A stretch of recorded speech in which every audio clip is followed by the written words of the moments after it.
Good evening, everyone. My name is Chris Cooper, known as the Channel Guy Trader, and I am reporting to you live from Wall Street Trading Satellite Office down in sunny South Florida. Today's date is Monday, September the 10th, 2012, and here's today's After the Bell market summary. Well, guys, it was a very interesting day on Wall Street today. We had the indices sell off to the downside. Selling started coming in around 1 o'clock. If you take a look at the breadth here, we had 2,351 issues advancing. We had 3,809 issues declining. Taking a look to see how the indices closed, we had the Dow Jones down 52.35, NASDAQ down 32.4, S&P 500 down 8.84. Weakest index across the board today was the NASDAQ, which was being led down by Apple, Google, Intel, some Cisco, TXN. Semiconductors were pretty weak today, thanks to Intel with that warning, with that revenue guidance that they told the market about last, I believe it was last Friday or last Thursday after hours. One or the other. The stock has been getting hit, and that stock is causing a lot of selling in the semiconductor sector. In any case, let's go ahead and take a look at the charts. I want to start off by first taking a look at the Qs. An interesting pattern here, as you guys that have been following me before, you guys know how much I like to look for bull traps, bear traps, and interesting other patterns that you got to be on the lookout for, because you can make some decent cash flow off of those setups, and put some money in your pocket, especially if you're an active day trader. All right, now I know a lot of people that I know that are not really swing traders. A lot of people that I know are mostly intraday day traders.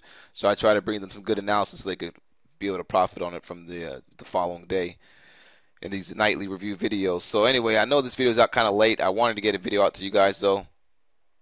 So let's go ahead and jump into the charts here. QQQs had a nice breakout on Thursday, little pause day on Friday. Now this is something that you do not want to see.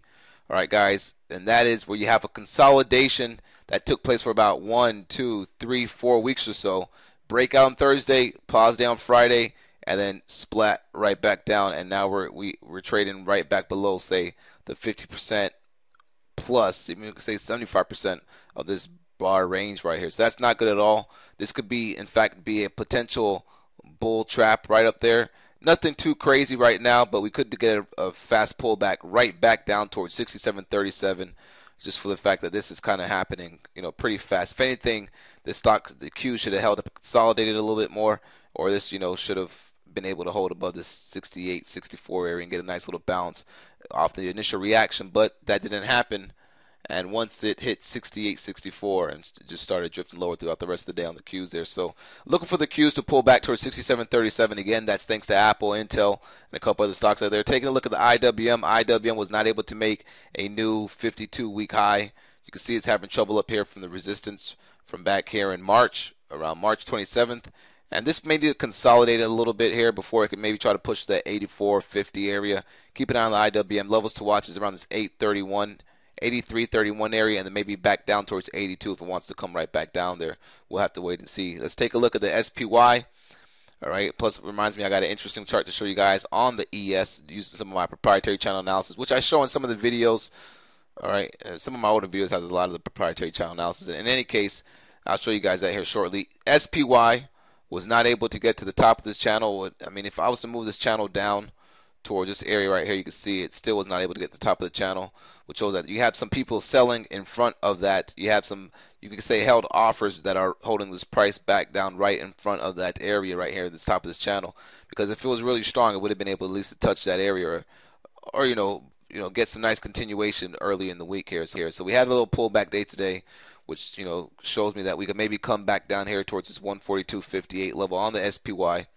Right, we weren't able to have any buyers push this market higher, so looks like sellers are going to try to come in here and knock this SPY down a little bit, down towards 142.58. And what's going to be very interesting to see is the SPYs do the same thing that the Qs did and give back, say, more than 75% of the Thursday and Friday's action. So far, of course, Qs are weak, and again, Apple and Intel, and a couple some of those other technology stocks out there. All right, so let's take a look at the ES.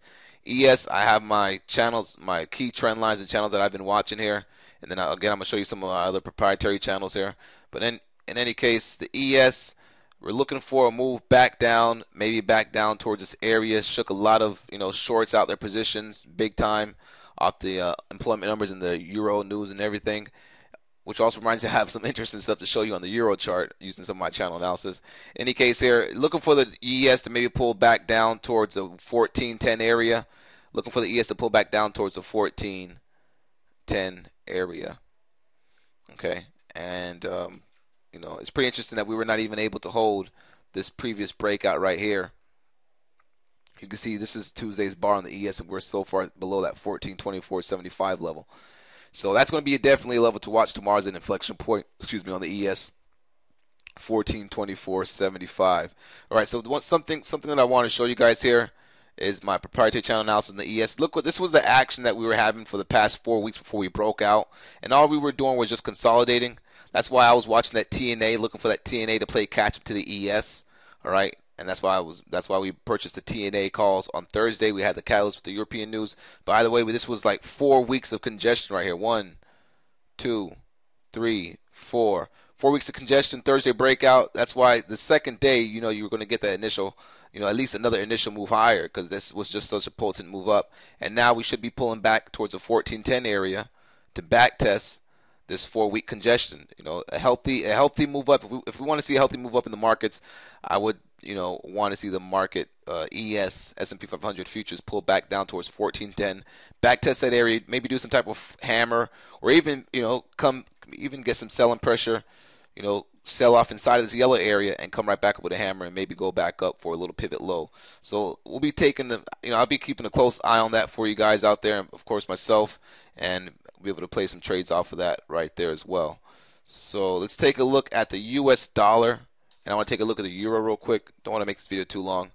The US dollar got a nice little bounce off that little downward channel area down there that we highlighted in the weekend video, and of course, could be expecting to bounce maybe back up towards the 81 area. And if this happens, this is obviously going to cause for some selling pressure in the markets, and I think that's what's going to take place, just a little bit of selling pressure. And then we'll see if the dollar was to get back above 81. That would be very interesting. But as long as it stays below 81, this could just be a little small bounce right here that's going to take place, just so the market could pull back a little bit and the dollar gets some buying pressure. Now, one thing that I want to show you guys is a Euro USD chart using my channel analysis here. I'm going to take off the moving averages so you guys can see the stuff that's going on here. And one thing I want you to take notice how every time we get in this red shaded area that I have here, we sell off on the euro. This is a daily chart of the euro. Right, and actually, if you go back to my old videos on my YouTube channel, which is Ask Chris He Trades on the YouTube, and not the Wall Street Trading, you will see that I've been tracking this channel for the past couple months or so, and it had some great signals. Notice every time we have that red area. Notice every time we're in that red area, we get that selling pressure there.